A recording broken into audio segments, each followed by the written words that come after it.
Hi guys, and welcome to another episode of Kabir Considers. In this video, I'm going to react to how to survive falling without a parachute. Now, I've actually thought about this. As a kid, I thought if you land, when you're landing, if you try and sort of bounce just as you hit the floor, maybe your knees could absorb the shock, but no, your knees would probably just explode with all of that downforce.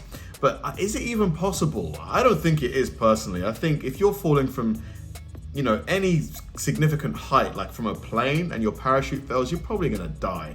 But I guess not if there's a video about how to survive. So yeah, let's see what the narrator has for me. Let's see if it's logical, if it sounds plausible. So let's do it.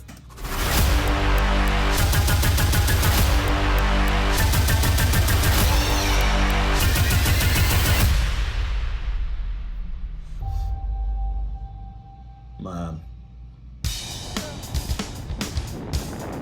You're more than 3.5 kilometers above the Earth, and there's no turning back now. But as you jump out of the plane and see how beautiful the Earth looks below you, you start to think this might not be so bad.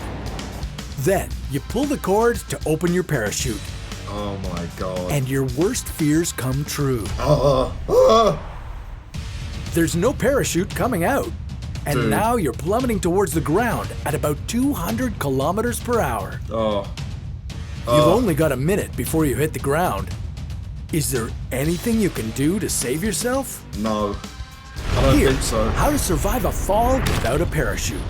I think you're toast. That's it. It's over. Every time your life depends on a parachute, there's a 1 in 1,000 chance that it won't work.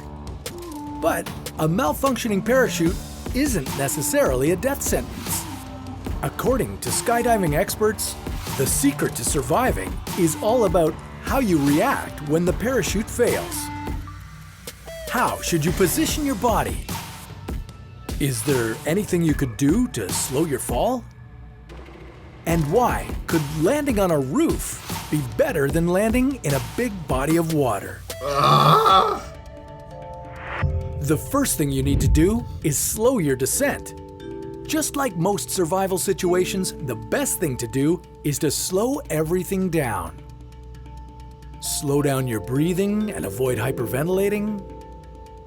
Slow down your thoughts so you can focus. And slow down the speed of your fall so you don't splatter on the ground. But how do you do that? Tell us.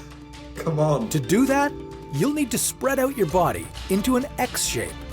Spread your arms and legs, point your chest towards the ground, and arch your back and head upward. This will create more air resistance and slow your acceleration, giving you time to choose where to land. Step 2. Avoid landing in water. Really? Although the giant pool of liquid below you might look like a more appealing landing spot than the solid ground, it would probably be just as deadly. Like concrete, water doesn't compress, so landing in a lake would be just like landing on a sidewalk. Sure, you could position yourself to reduce the impact, but even then, you could still be knocked out cold. And being unconscious underwater does not help you survive, so let's find somewhere better. That's true. That's true. Step 3. Direct yourself to a better landing spot. To move sideways through the air, away from the water and towards a safer target. Have you guys ever skydived? It does look amazing. It definitely does look like a lot of fun. You'll need to use a skydiving technique called tracking. Bring your arms and legs in against your body to steer it as you fall. Your 3 best options for landing spots would be a swamp, snow, or trees, because they would all extend your deceleration time and help you slow down. For instance, if you were to land on solid ground, your body would decelerate from its falling speed of 200 kilometers per hour to 0 kilometers per hour in half a second, hitting you with enough G-force to kill you instantly. But if you were to land somewhere that provides more cushioning, you could extend that deceleration by a couple of seconds, which would significantly reduce the G-force and give you a better chance of surviving. If you can't see a swamp, snow, or trees anywhere nearby, then your next best option would be to look for something big to break your fall, like a rooftop. But if the roof is like solid brick or something, what difference is it from landing on like the floor? Or a bus. These structures are not very strong, so when you hit them, they'll break and absorb some of the energy of your fall. Step 4, Doesn't seem land appealing. on your feet. I thought So about this. now it's the moment of truth. You've chosen your target landing spot, and now you're going to hit it. The best way to do this would be to point your toes toward the ground and land on the balls of your feet. I suppose it'd be better to break your legs than to smash up your organs, I guess. I know what you're thinking.